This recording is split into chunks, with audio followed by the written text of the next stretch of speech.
कल हम अर्थिंग कर रहे थे तो अर्थिंग आज भी करेंगे, ठीक। कितनी बात, तो अगेन हमारे पास क्या है, टू कंसेंट्रिक स्फेरिकल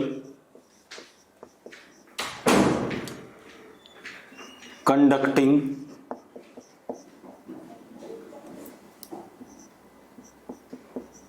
शेल्स, ठीक है।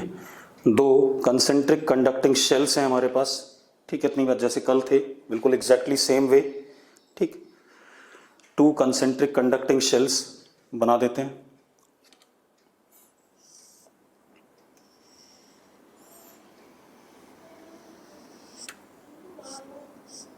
एक हमारे पास ये, इसका रेडियस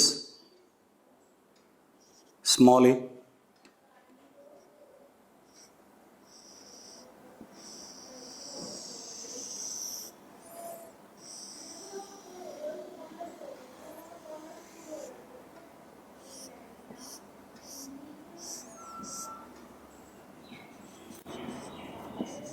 इसका रेडियस स्मॉल बी, ठीक है।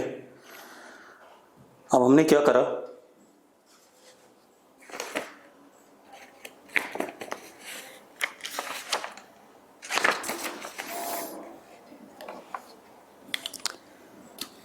अंदर वाले को, कल हम बाहर वाले की बात कर रहे थे, अंदर वाले को स्विच और ये अर्थ, इनिशियली स्विच इज ओपन और बाहर वाले पे चार्ज हमने दे दिया प्लस क्यू। क्या दे दिया, प्लस क्यू, ठीक। इतनी बात, अरे क्लियर है, ये हमारा क्वेश्चन है। अगर आपको क्लियर है तो लिखो, यस लिख दो। क्वेश्चन क्लियर है तो यस लिख दो, ठीक है। अब हमने क्या करा बेटा, पहले हम एस ओपन पे सारी सिचुएशन देख लें, ठीक है। अभी जो प्लस क्यू हमने बाहर वाले कंडक्टिंग शेल पे दिया है, तो बाहर वाले पे वो क्या आ जाएगा, यूनिफॉर्मली डिस्ट्रीब्यूट हो जाएगा। तो plus Q is distributed uniformly on outer surface of conductor, ठीक है। अब आउटर सरफेस ऑफ कंडक्टर पे प्लस क्यू है, तो अब क्या कहानी है, और यूनिफॉर्मली डिस्ट्रीब्यूटेड है, then Q upon epsilon naught ELOF emerge normally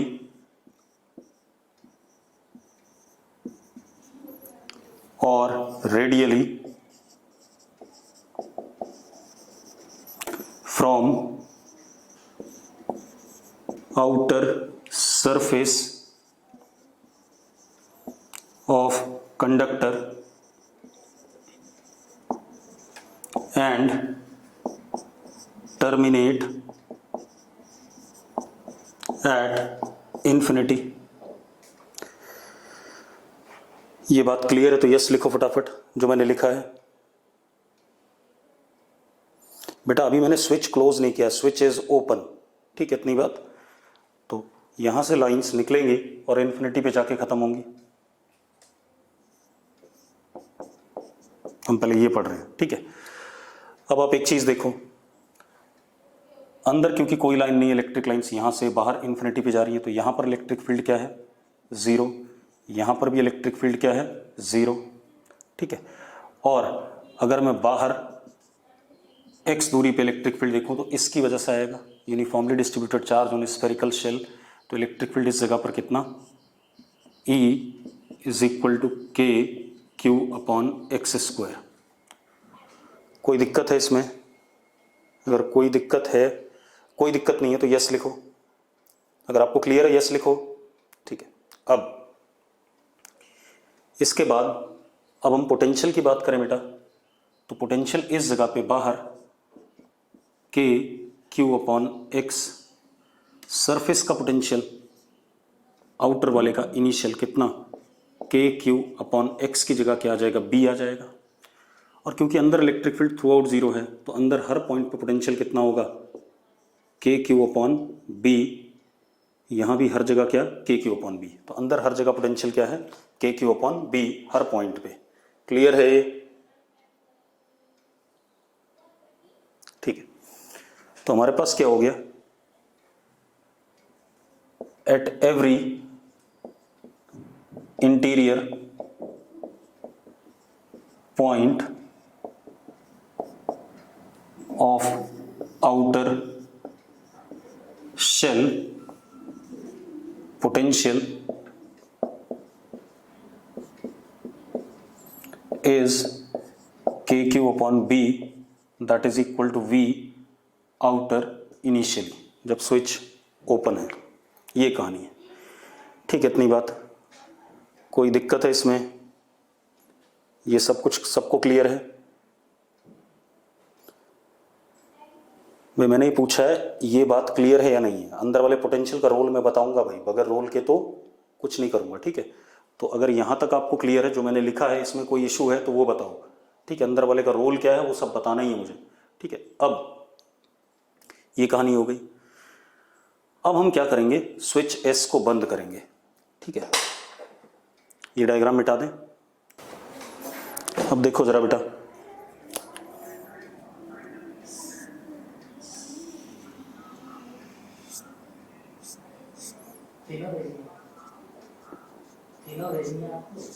ए रेडियस,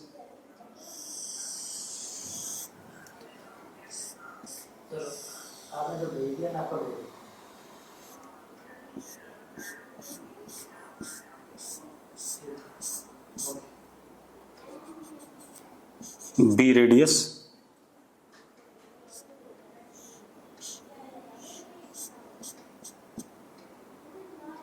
एस हमें पता है, if S open then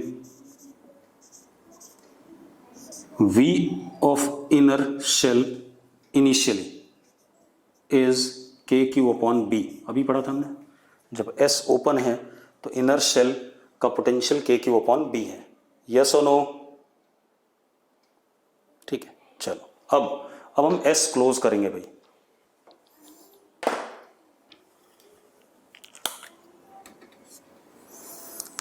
now S is closed।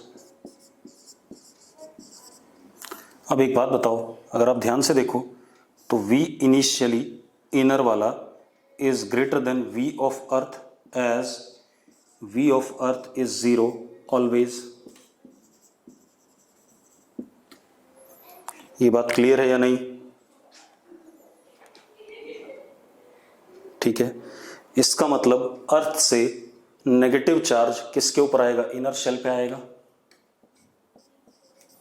अर्थ से नेगेटिव चार्ज इनर शेल पे आएगा कि नहीं आएगा? मान लेते हैं पॉजिटिव आ रहा है प्लस क्यू ई, तो इस पे प्लस क्यू ई आया।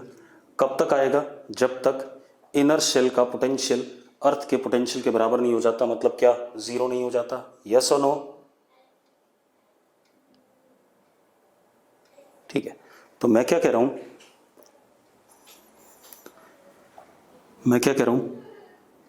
Charge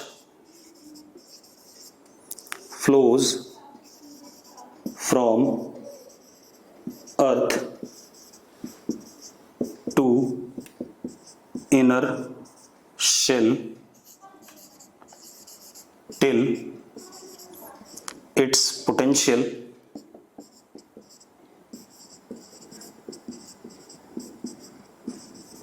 is equal to V of earth that is zero. यही कहानी है।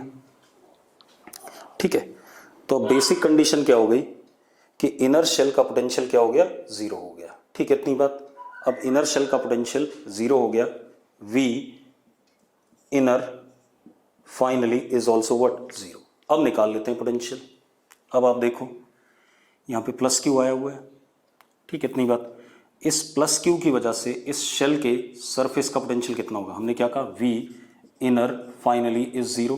ये दो की वजह से होगा, एक V due to plus Q E and एक V due to plus Q on outer shell. इन दोनों की वजह से होगा, इज इक्वल टू व्हाट, 0। तो ये हो गया के क्यू ई अपॉन ए, सरफेस पे है के क्यू ई अपॉन ए, और इसकी वजह से कितना था, plus K Q upon B is equal to 0। तो जरा देखो Q E is equal to minus Q A upon B, ये आ गया कि नहीं आ गया? मतलब नेगेटिव चार्ज अर्थ ने इनर शेल को कितना दिया, मैग्नीट्यूड में क्यू ए अपॉन बी। सबको क्लियर है? तो यस लिख दो फटाफट। बहुत बढ़िया। चलो अब जरा देख लें फाइनल अरेंजमेंट क्या है हमारे पास।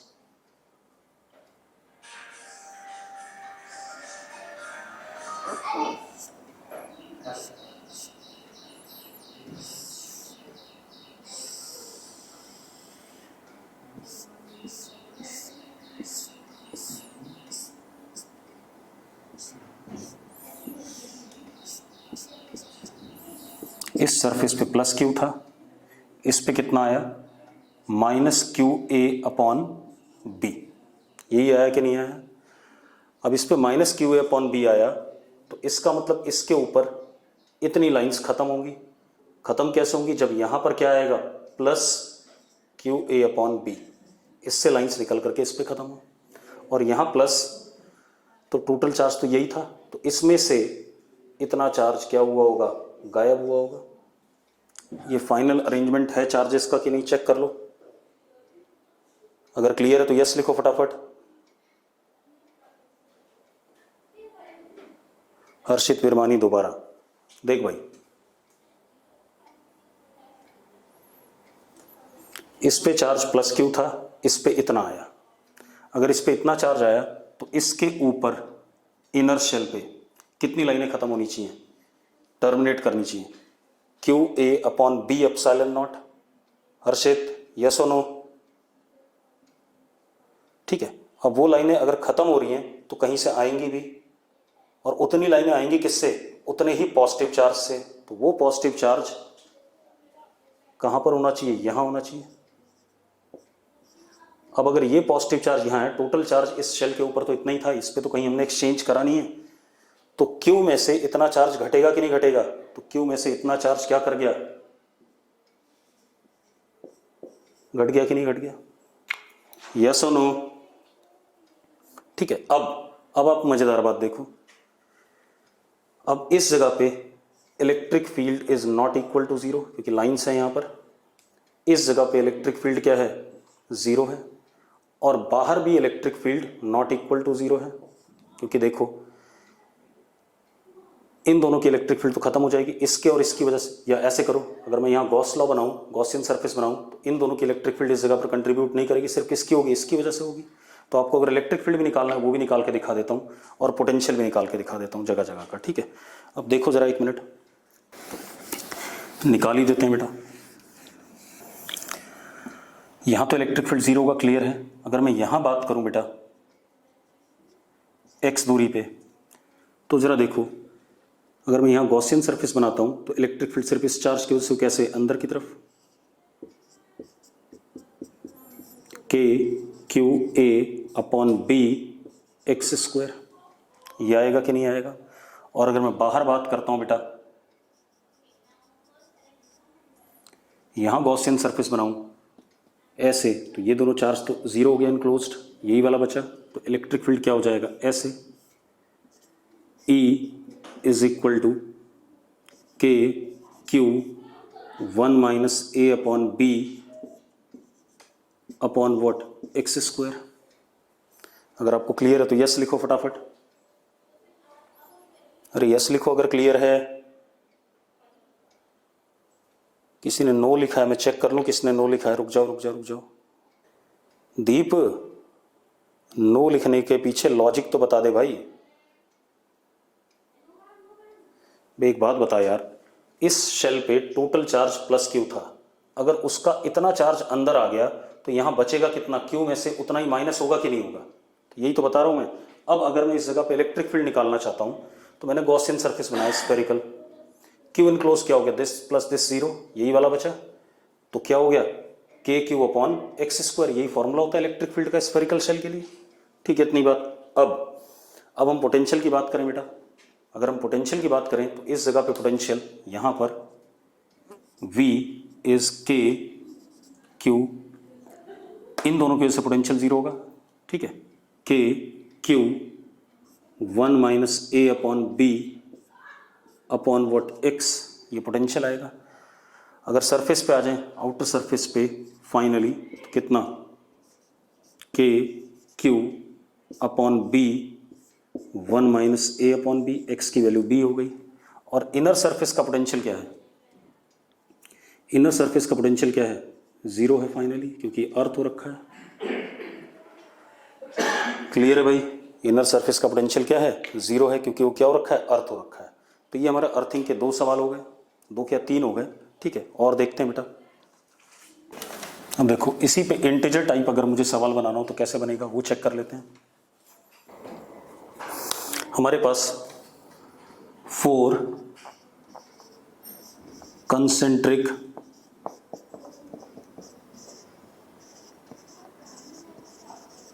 कंडक्टिंग शेल्स हैं। 4 कंसेंट्रिक कंडक्टिंग शेल्स बना लेते हैं।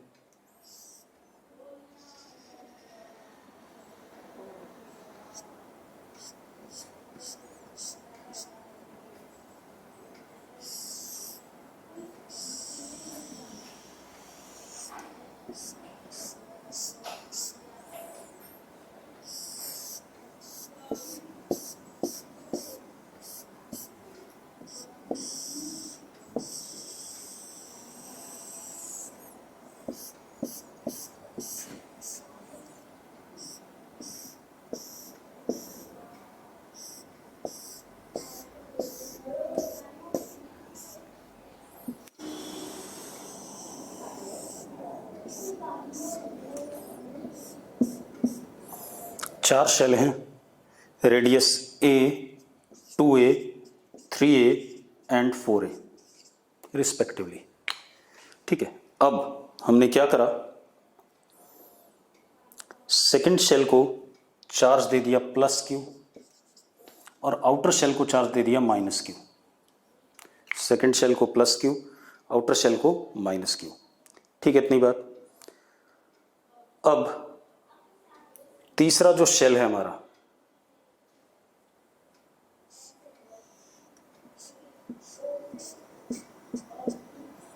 S, ये shell A, B, C and D। ठीक है, ऑन क्लोजिंग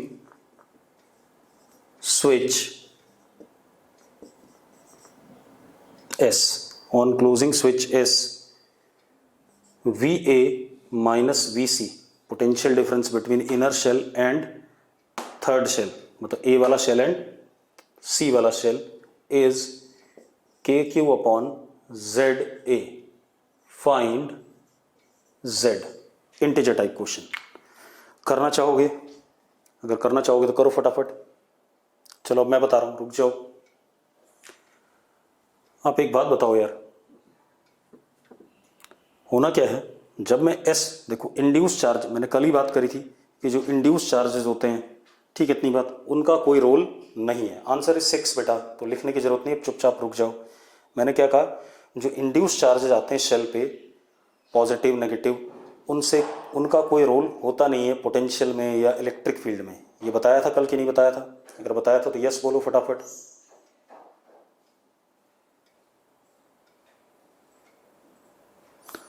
तो अब हम इतना बड़ा नहीं खींचेंगे सवाल को कि पहले हम S ओपन में पोटेंशियल निकालूं, फिर S क्लोज में पोटेंशियल निकालूं। मैं क्या करूंगा, मैंने क्या कहा, अगर मैं स्विच बंद करता हूं तो C का पोटेंशियल क्या हो जाएगा? जीरो। उसको जीरो होने के लिए अर्थ ने कुछ चार्ज सप्लाई करा होगा C को, लेट इट बी +Q। ठीक है, तो मैं क्या लिख रहा हूं, on closing switch S VC is equal to 0। For this, earth supplies charge plus QE to C। Yes or no? अगर यस है तो लिखो, ठीक है। अब मतलब सी वाले का पोटेंशियल क्या हो गया, जीरो। तो सी वाले का पोटेंशियल जीरो हो गया, तो क्यू ई की वैल्यू कैलकुलेट करते हैं पोटेंशियल को जीरो डाल के, ठीक है। तो V C is equal to zero. V C किसकी वजह से, एक तो इसकी वजह से, ये एक कंडक्टिंग शेल है, इसकी वजह से पोटेंशियल कितनी दूरी पे, सेंटर से कितनी दूरी पे, 3a दूरी पे। तो कितना हो गया, एक तो होगा potential due to plus Q on which shell, B, एक potential due to plus Q E on C, एक plus potential due to minus Q on D, and total is what, zero. ये बात क्लियर है या नहीं है? अरे ये बात क्लियर है या नहीं? अगर क्लियर है यस लिखो, ठीक है। तो अब किसी भी कंडक्टिंग शेल की वजह से पोटेंशियल उसके बाहर के क्यू अपॉन एक्स होता है। तो सेंटर से एक्स दूरी कितनी है, कितना है, 3a है। तो बेटा कितना हो गया, के Q upon 3a plus K Q E upon 3a, जो सरफेस का पोटेंशियल होता है वही देखना था, माइनस के क्यू। अब जो इसके सरफेस का होता है अंदर वही पोटेंशियल होता है शेल के अंदर हर जगह। तो कितना हो गया, minus K Q upon 4a, this is equal to zero. ये आ गया कि नहीं आ गया? अगर आपको क्लियर है तो यस लिखो फटाफट। रुक जाओ, एक बच्चे ने लिखा नहीं क्लियर है, रुक जाओ उसको पकड़ लेते हैं। तो मुझे आंसर बताने की कोशिश मत करो, जब मैंने कह दिया आंसर 6 है तो 6 है, ठीक है। एक बच्चे ने कुछ लिखा है, सर बी में 2a नहीं आना चाहिए। बी में कौन सा? लड़की, इस शेल से, शेल के सरफेस पे नहीं निकाल रहे हो, इस पे निकाल रहे हो। तो इसकी दूरी यहाँ से सेंटर से कितने, इसके सेंटर से कितनी है, 3a है, तो यहाँ 3a आएगा, ठीक है। अब जरा देखो, k और a गायब हो गया आपका, तो क्या हो गया, Q E is equal to Q by 4 minus Q by 3 upon 3। ऐसा हो गया कि नहीं हो गया? तो जरा देखो कितना आ गया। अब 3 को भी इधर भेज दो, हाँ या ना? तो क्या हो गया आपके पास, Q E is equal to minus Q by 4। Q E is equal to minus Q by 4। इसमें कोई दिक्कत है? इसमें कोई दिक्कत है भाई? अगर कोई दिक्कत है, कोई दिक्कत नहीं है तो यस लिखो, क्लियर है तो यस लिखो। चलो अब आपको क्लियर है या नहीं है? अगर क्लियर है यस लिख दिया। चलो अब हमें क्या बताना है, हमें बताना है वी ए माइनस वी सी, ठीक है। तो ये कितना हो गया, क्यू ई कितना हो गया, Q E is minus Q by 4, ठीक है। अब मैं इसको मिटा रहा हूं इधर सारा, और आपको इंड्यूस चार्जेस बनाने हो तो बना लो, कोई फर्क पड़ेगा नहीं उससे, ठीक है। इतनी बात तो उसको हम नहीं बनाएंगे, कोई ज़रूरत नहीं है जब तक पूछा ना जाए। अब आपके पास क्या है बेटा, ध्यान सुनो। अब आपसे बोला गया V A minus V C, it is equal to V A. क्यों? क्योंकि V C is equal to what, 0।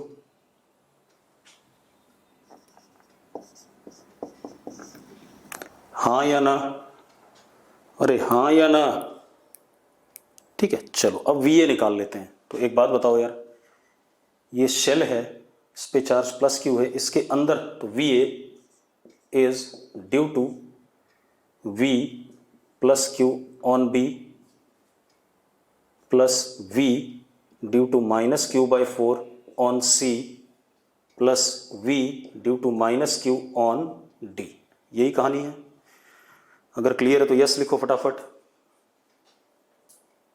ठीक है।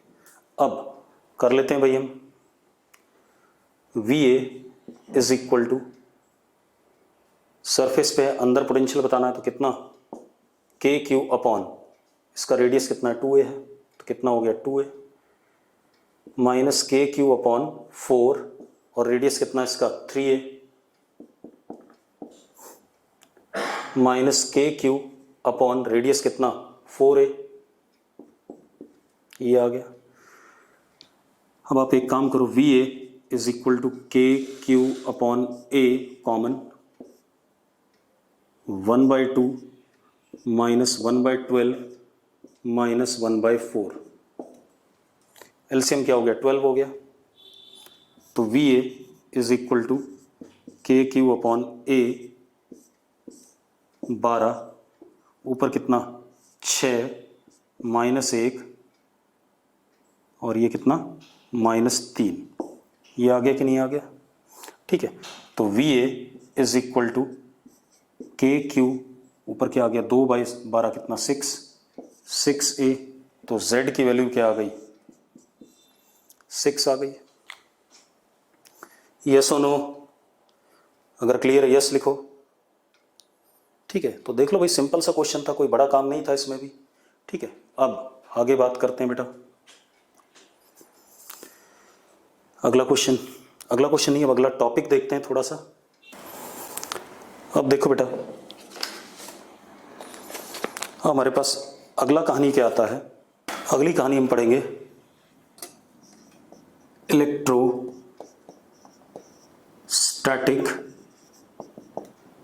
फील्ड एनर्जी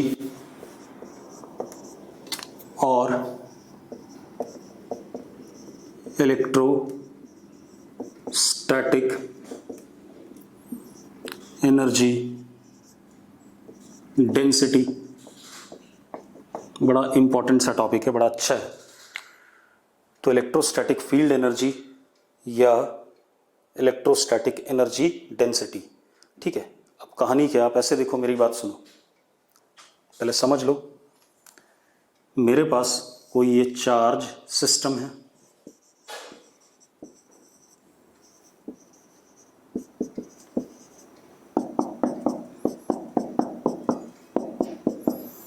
ठीक है। इस जगह पे अगर मैं एक प्लस क्यू नॉट को रिलीज करता हूं, छोड़ देता हूं, अगर इस प्लस क्यू नॉट को रिलीज करता हूं, ठीक, इतनी बात, तो भाई आप लोग बताओ क्या होगा? बताओ जल्दी से। दूर भागेगा। क्या करेगा? दूर भागेगा। बिल्कुल सही बात है।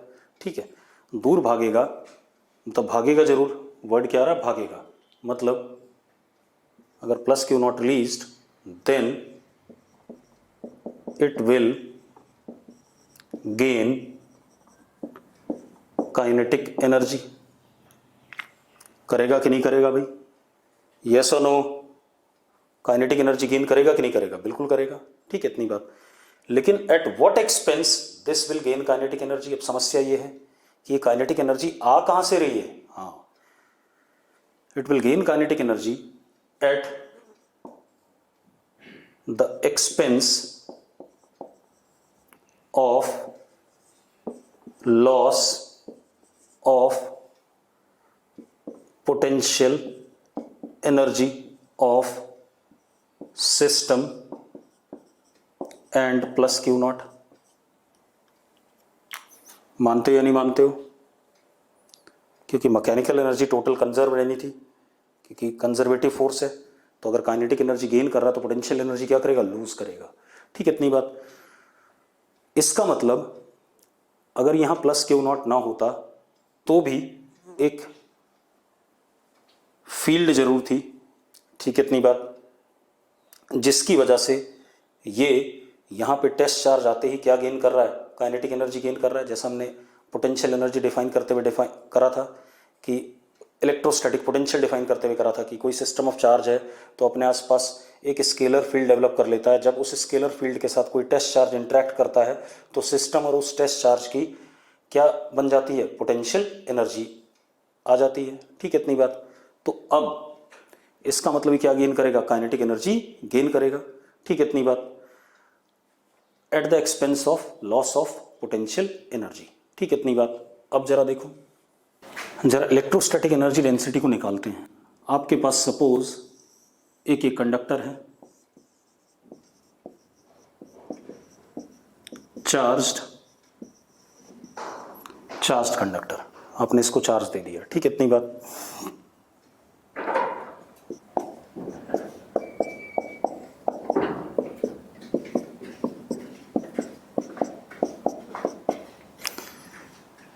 Surface charge density on conductor sigma inversely proportional to radius of curvature such that E inside conductor is what, 0. V on surface of conductor is equal to V inside, क्योंकि इक्विपोटेंशियल बॉडी होती है। हाँ या ना? अगर yes है तो yes लिखो फटाफट, ये कई बार लिख चुके हैं हम। ठीक है बेटा, मुझे आप आंसर मत दिया करो, जितना पूछो उतना बताया करो, ठीक है। अंदर एनर्जी होगी या नहीं होगी वो बात अलग है। और हमने कहा भी था अगर इक्विपोटेंशियल है तो मुझे कोई वर्क करने की जरूरत नहीं पड़ती एक जगह से दूसरी जगह पर। तो यही मतलब हुआ कि कोई एनर्जी नहीं है अंदर। किसी बच्चे ने लिखा कि अंदर कोई एनर्जी नहीं होगी, बिल्कुल सही बात है। अगर मैं यहाँ प्लस क्यू नॉट रखूँ तो निकम्मो इस पर कोई फोर्स लगेगा ही नहीं। अब इस पर अगर कोई फोर्स नहीं लगेगा तो ऑब्वियस सी बात है इलेक्ट्रोस्टैटिक फोर्स नहीं लगेगा तो it will not gain what, kinetic energy. और ये तो पढ़ा ही हमने, अगर इक्विपोटेंशियल बॉडी है या सरफेस है तो work done by electrostatic force in moving attached charge on equipotential surface और between two equipotential points is what, 0। ठीक है, तो वो तो लिखने की जरूरत ही नहीं है। ठीक, अब लेकिन from surface ELOF emerge normally and terminate at infinity। इसमें कोई दिक्कत नहीं है। अब मान लेते हैं इस जगह पे चार्ज डेंसिटी इतने से, क्योंकि नॉन यूनिफॉर्म है, अलग अलग जगह पे अलग अलग होगी। इस जगह पे चार्ज डेंसिटी कितनी, प्लस सिग्मा है या नहीं? मान लिया हमने यहां पर क्या है, प्लस सिग्मा है। यस और नो? ठीक है। अब इस जगह पे इलेक्ट्रोस्टैटिक प्रेशर आपने पढ़ा है sigma square upon 2 epsilon not. मैंने डिराइव कराया, आपको कराया है या नहीं कराया है?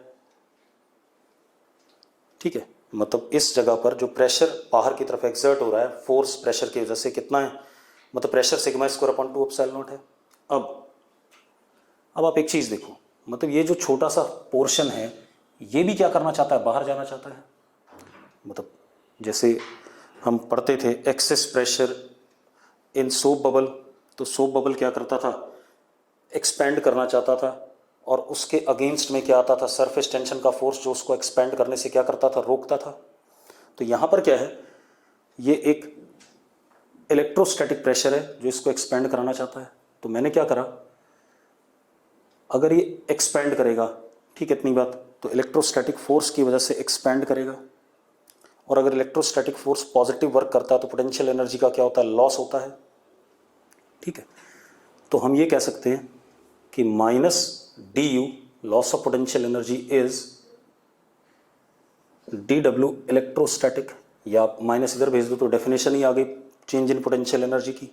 यस और नो? अरे यस और नो? ठीक है, तो अब आप देखो minus du is equal to what is work done by pressure, P electrostatic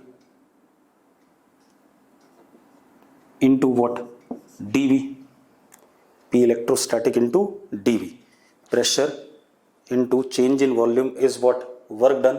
force से ना करके मैं प्रेशर से कर रहा हूं। कोई दिक्कत है इसमें? अगर दिक्कत है तो, अगर कोई दिक्कत नहीं तो यस लिखो फटाफट। ठीक है, अब आप ऐसे देखो, अगर हम मैग्नीट्यूड की बात करें सिर्फ, तो du electrostatic potential energy, change in electrostatic potential energy per unit volume is equal to P electrostatic. लिख सकता हूं कि नहीं लिख सकता हूं? लिख सकता हूं भाई कि नहीं? ठीक है, this is what, this is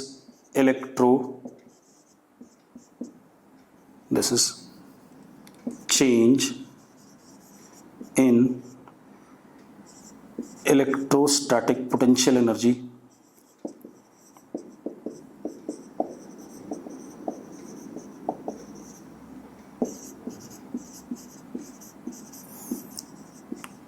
unit volume,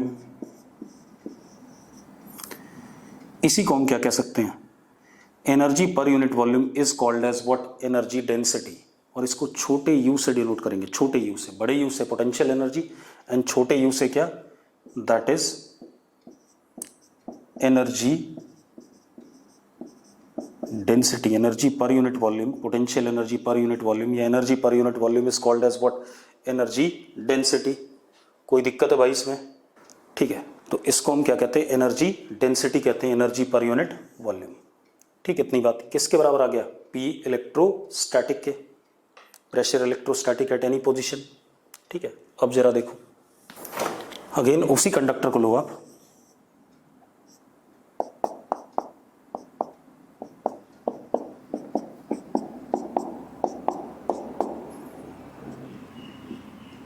छोटे से पोर्शन पे चार्ज डेंसिटी क्या था, plus sigma, you is what, pressure electrostatic, energy density इस जगह पे। ठीक है, what is electrostatic pressure, sigma square upon 2 epsilon not. अगर आपको याद हो ना, जब हमने डायमेंशन वाला चैप्टर करा था तो वहाँ पर हमने एक सवाल करा था, एनर्जी डेंसिटी और इलेक्ट्रोस्टैटिक प्रेशर, सॉरी प्रेशर की डायमेंशन क्या होती है, सेम होती है। अब आप एक काम करो बेटा, इस जगह पर जस्ट सरफेस के बाहर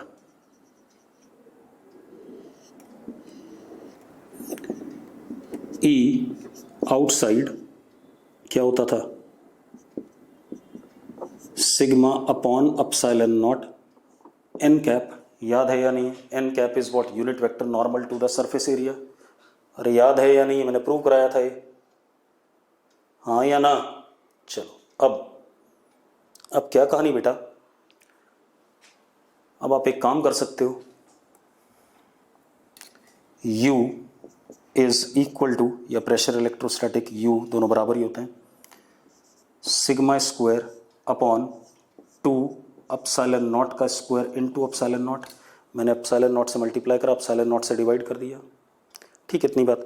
what is this thing, sigma upon epsilon not, sigma upon epsilon not is what, E eight that position, electric field at that position और नॉट। अरे sigma upon epsilon naught E है या नहीं, net electric field at that position. तो energy density U या P electrostatic can be written as half epsilon naught into E square. लिख सकते हैं या नहीं लिख सकते हैं? अरे लिख सकते हैं यार, बिल्कुल सही बात है। ठीक है, तो energy density, energy per unit volume, electrostatic energy per unit volume को और सुंदर तरीके से लिख सकते हैं, हाफ एप्सिलॉन नॉट उस पोजीशन पे इलेक्ट्रिक फील्ड का dot product into half epsilon not. लिख सकता हूं या नहीं? अब ये कहानी आ गई, ये बहुत ही बढ़िया रिजल्ट है भाई। अब अगर मुझे किसी सिस्टम की वजह से पोटेंशियल एनर्जी बतानी है, देखो एक मिनट, मैं करूंगा क्या, this U can be written as du by tv। अब अगर मुझे छोटा u पोटेंशियल एनर्जी बतानी है स्पेस में, तो मैं इधर dv कर दूंगा और इसका क्या कर दूंगा, इंटीग्रेशन कर दूंगा, लिमिट जहां से जहां तक का चेंज इन पोटेंशियल एनर्जी मुझे बताना होगा। तो ये बहुत बढ़िया सा रिजल्ट है। ठीक है, इतनी बात। लेकिन इस रिजल्ट को और देखते हैं थोड़ा सा। ठीक है, क्लियर है? ये हो गई क्या चीज, self energy density of charged conductor. भाई इसका किसी के साथ इंटरेक्शन तो था नहीं, या अकेला एक कंडक्टर था। ठीक है, तो उसकी क्या होगी, self energy density of charged conductor. कोई दिक्कत है इसमें? अगर कोई दिक्कत नहीं है तो यस लिखो फटाफट। ठीक है, इंटरेक्शन पोटेंशियल एनर्जी तब होती थी जब एक सिस्टम ऑफ चार्ज के पास में दूसरा टेस्ट चार्ज आता था। ठीक है, तब हम उसको इंटरेक्शन पोटेंशियल एनर्जी कहते थे, जो हमने पहले पढ़ा था। मैंने कहा था मैं सेल्फ पोटेंशियल एनर्जी आपको बाद में पढ़ाऊंगा, तो अब ये आ गया। तो सेल्फ एनर्जी डेंसिटी क्या होगी, क्योंकि इसका किसी के साथ इंटरेक्शन नहीं है इस सिस्टम का, मैंने इस सिस्टम की एनर्जी डेंसिटी निकाली जस्ट इसके सरफेस के बाहर, या कहीं और भी होती, अगर यहाँ भी होता तो यहाँ पर इलेक्ट्रिक फील्ड अगर ई डैश है तो half epsilon not E dash का स्क्वायर हो जाता। ठीक है, इतनी बात, बेसिक फॉर्मूला यही रहेगा। अरे यस और नो, अगर यस तो यस लिखो। ठीक है, बहुत बढ़िया। अब मजेदार बात देखो, ये हो गया। अब हम आते हैं मेन काम पे। मान लो हमारे पास एक चार्ज सिस्टम ये है और एक चार्ज सिस्टम ये है।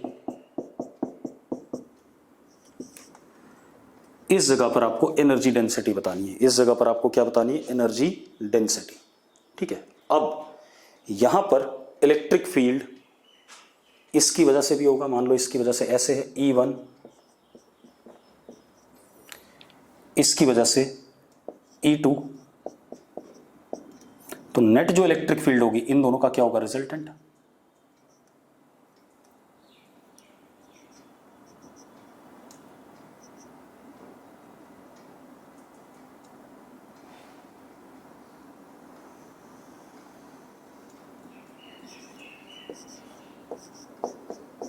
अब मजेदार बात देखो, इसकी खुद की सेल्फ एनर्जी होगी, इसकी खुद की सेल्फ एनर्जी, क्योंकि दोनों एक दूसरे के आसपास है तो इन दोनों की कुल मिला के इंटरैक्शन एनर्जी भी होगी। तो यहां पर तीनों चीजें हैं, दोनों की सेल्फ प्लस दोनों की क्या, इंटरैक्शन एनर्जी। क्लियर है? अब निकाल लेते हैं इस चीज को। ठीक है, तो अगर मैं इस जगह पे, इस पॉइंट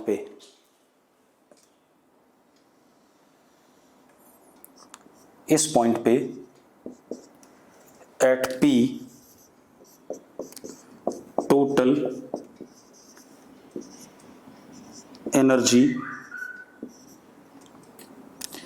डेंसिटी निकालना चाहता हूं। At P total energy density अगर हम निकालना चाहें, ठीक है, इतनी बात। हम at P total energy density निकालना चाहते हैं, तो यहां पर इलेक्ट्रिक फील्ड टोटल कितना है, E है, तो फॉर्मूला क्या है, चलो पहले E देखो, E is equal to E1 vector plus E2 vector, यही है या नहीं है।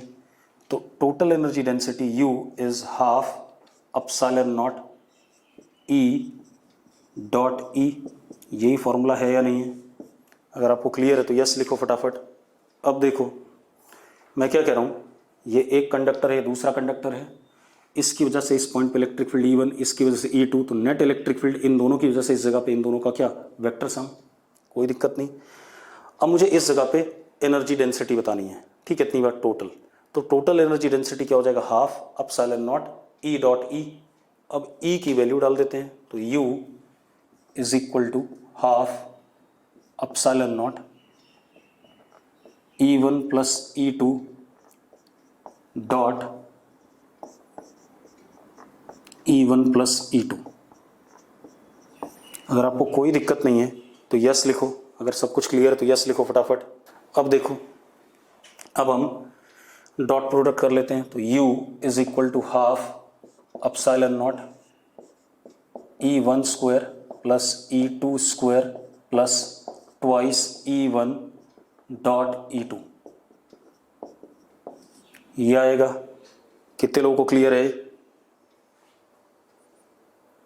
क्लियर है तो यस लिखो, बहुत सही। अब आप देखो, U is equal to half epsilon naught E1 square plus half epsilon naught E2 square plus epsilon naught E1 dot E2। अब यहां ध्यान देना बेटा, ये हो गया self energy density of one, क्योंकि हाफ अगर ये ना होता तो E1 तब भी होता है यहां पर। ये हो गया सेल्फ एनर्जी डेंसिटी ऑफ 2, और ये हो गया इंटरैक्शन